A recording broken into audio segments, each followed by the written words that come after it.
ಸಲಾಮ್ದರ್ ಆರ್ಸಿಬಿಯ ಈ ಯುವ ವೇಗಿ ಐಪಿಎಲ್ನಲ್ಲಿ ಅಮೋಘ ಪ್ರದರ್ಶನ ನೀಡ್ತಾ ಇದ್ದಾರೆ. ವಿಧ್ವಂಸಕ ಬೌಲಿಂಗ್ ಮೂಲಕ ಎದುರಾಳಿಗಳಿಗೆ ನಡುಕ ಹುಟ್ಟಿಸ್ತಾ ಇದ್ದಾರೆ. ಆರ್ಸಿಬಿಯಲ್ಲಿ ಮ್ಯಾಚ್ ವಿನ್ನಿಂಗ್ ಪ್ರದರ್ಶನ ನೀಡ್ತಿರುವ ರಸಿಕ್ ಸಲಾಮ್ಗೆ ಎಲ್ಲೆಡೆ ಮೆಚ್ಚುಗೆ ವ್ಯಕ್ತವಾಗ್ತಾ ಇದೆ. ಸದ್ಯ ಐಪಿಎಲ್ನಲ್ಲಿ ಮಿಂಚ್ತಾ ಇರುವ ರಸಿಕ್ ಕ್ರಿಕೆಟ್ ಜರ್ನಿ ಅಷ್ಟು ಈಸಿ ಆಗಿರಲಿಲ್ಲ. ಈ ಹಿಂದೆ ಬಿಸಿಸಿಐ ರಸಿಕ್ನ 2 ವರ್ಷಗಳ ಕಾಲ ಕ್ರಿಕೆಟ್ನಿಂದ ಬ್ಯಾನ್ ಮಾಡಿತ್ತು. ಅಷ್ಟಕ್ಕೂ ರಸಿಕ್ನ ಈ ಹಿಂದೆ ಕ್ರಿಕೆಟ್ನಿಂದ ಬ್ಯಾನ್ ಮಾಡಿದ್ದು ಯಾಕೆ? ರಸಿಕ್ ಕ್ರಿಕೆಟ್ ಜರ್ನಿ ಹೇಗಿತ್ತು ಅನ್ನೋದನ್ನ ಹೇಳ್ತೀನಿ. ನಾನು ಶ್ವೇತಾ. ನೀವು ಸುದ್ದಿ ಅನ್ನದ ಸಬ್ಸ್ಕ್ರೈಬರ್ ಆಗೋದಕ್ಕೆ ಮರಿಬೇಡಿ. ರಸಿಕ್ ಸಲಾಮ್ದರ್ ಹಾಲಿ ಚಾಂಪಿಯನ್ ಆರ್ಸಿಬಿ ತಂಡದ ಆಪತ್ ಬಾಂಧವ ಅಂದ್ರೆ ತಪ್ಪಾಗಲ್ಲ. ತಂಡ ಸಂಕಷ್ಟದಲ್ಲಿದೆ ಅಂದಾಗ ತಾನು ಯಾವ ಪರಿಸ್ಥಿತಿಯಲ್ಲಿದ್ದೀನಿ ಅನ್ನೋದನ್ನ ಕೂಡ ಯೋಚನೆ ಮಾಡದೆ ಆಡ್ತಾರೆ. ಇದಕ್ಕೆ ಬೆಸ್ಟ್ ಎಕ್ಸಾಂಪಲ್ ಅಂದ್ರೆ ವಾಂಖೆಡೆ ಸ್ಟೇಡಿಯಂನಲ್ಲಿ ಎಂಐ ವಿರುದ್ಧ ನಡೆದ ಪಂದ್ಯದಲ್ಲಿ ರಸಿಕ್ ಅವರ ಛಲ ಎದ್ದು ಕಾಣ್ತಾ ಇತ್ತು. ಸ್ನಾಯು ಸೆಳೆತದಿಂದ ಬಳಲ್ತಾ ಇದ್ರು ಸಹ ಅವರು ಮಾರಕ ಬೌಲಿಂಗ್ ಮಾಡಿದ್ರು. ಈ ಮೂಲಕ ತನ್ನನ್ನು ತಾನು ನಿರೂಪಿಸಿಕೊಂಡ್ರು.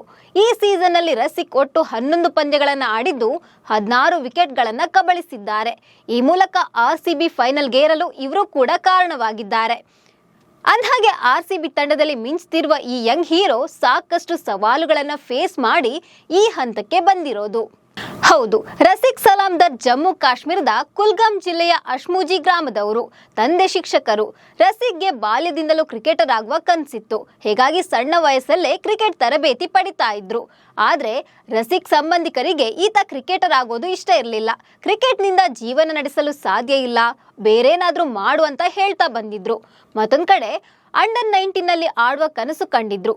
ಆದ್ರೆ ಎಷ್ಟು ಬಾರಿ ಪ್ರಯತ್ನಿಸಿದ್ರು ಟೀಮ್ ಇಂಡಿಯಾಗೆ ಆಯ್ಕೆ ಆಗಿರ್ಲಿಲ್ಲ. ಹೀಗಾಗಿ ರಸಿಕ್ ಕ್ರಿಕೆಟ್ ಆಡೋದನ್ನ ಬಿಡಲು ನಿರ್ಧರಿಸಿದ್ರು.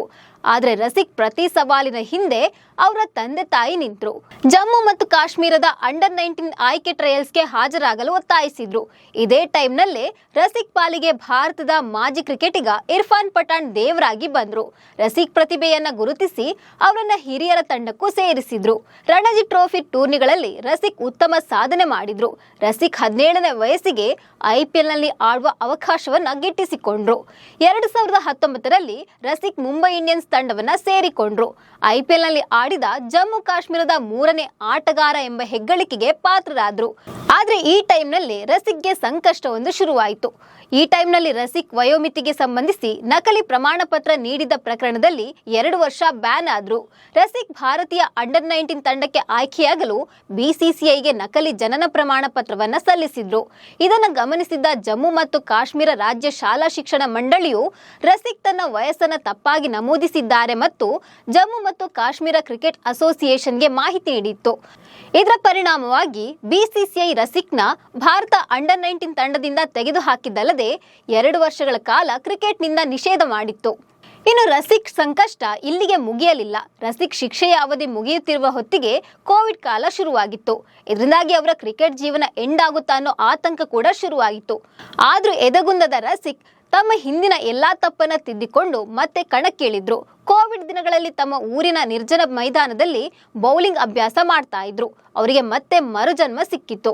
2022ರಲ್ಲಿ ರಸಿಕ್ರನ್ನ ಕೆಕೆಆರ್ ಖರೀದಿಸಿತು. ಆದ್ರೆ ಕಳಪೆ ಫಾರ್ಮ್, ಇಂಜುರಿಯಿಂದಾಗಿ ಕೆಕೆಆರ್ ಟೀಮ್ನಲ್ಲಿ ಯುವ ಆಟಗಾರನಿಗೆ ಆಡಲು ಅಷ್ಟೊಂದು ಅವಕಾಶ ಸಿಕ್ಕಿರಲಿಲ್ಲ.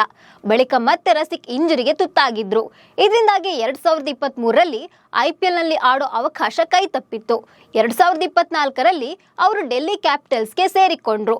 ಆ ಋತುವಿನಲ್ಲಿ 8 ವಿಕೆಟ್ ಕಬಳಿಸಿ ಮಿಂಚಿದ್ರು. ಬಳಿಕ ಅಂದ್ರೆ 2025ರಲ್ಲಿ ರಸಿಕ್ ಅವರನ್ನ ಆರ್ಸಿಬಿ ತಂಡ ಖರೀದಿಸಿತು. ಆರ್ಸಿಬಿ 6 ಕೋಟಿ ರೂಪಾಯಿಗೆ ಈ ಯುವ ವೇಗಿಯನ್ನ ಖರೀದಿಸಿತು. ಕಳೆದ ವರ್ಷ ಟೀಮ್ನಲ್ಲಿ ಭುವನೇಶ್ವರ್ ಕುಮಾರ್, ಜೋಶ್ ಹೇಜಲ್ವುಡ್ ಮತ್ತು ಯಶ್ ದಯಾಳ್ ಇದ್ದ ಕಾರಣ ಅವರಿಗೆ ಹೆಚ್ಚು ಅವಕಾಶ ಸಿಕ್ಕಿರಲಿಲ್ಲ. ಆದ್ರೂ ಆಡಲು ಸಿಕ್ಕ 2 ಪಂದ್ಯಗಳಲ್ಲಿ 1 ವಿಕೆಟ್ ಕಬಳಿಸಿದ್ರು. ಇನ್ನು ಈ ಸೀಸನ್ ನಲ್ಲಿ ತಂಡದ ಎಡಗೈ ವೇಗಿ ಯಶ್ ದಯಾಳ್ ಅಲಭ್ಯರಾಗಿದ್ದಾರೆ. ಹೀಗಾಗಿ ಈ ಸೀಸನ್ ನಲ್ಲಿ ರಸಿಕ್ಗೆ ಚಾನ್ಸ್ ಸಿಕ್ಕಿದೆ. ಸಿಕ್ಕ ಅವಕಾಶದಲ್ಲೇ ತನ್ನನ್ನು ತಾನು ಪ್ರೂವ್ ಮಾಡಿದ್ದಾರೆ. ಆರ್ಸಿಬಿ ಫ್ರಾಂಚೈಸಿ ತನ್ನ ಮೇಲೆ ಇಟ್ಟಿರುವ ನಂಬಿಕೆಯನ್ನ ಉಳಿಸಿಕೊಳ್ಳುವಲ್ಲಿ ಯಶಸ್ವಿಯಾಗಿದ್ದಾರೆ. ಈ ಯಂಗ್ ಹೀರೋ ಕ್ರಿಕೆಟ್ ಲೋಕದಲ್ಲಿ ಇನ್ನಷ್ಟು ಸಾಧನೆ ಮಾಡಲಿ ಅನ್ನೋದೇ ಎಲ್ಲರ ಆಶಯ. ನಮಸ್ಕಾರ.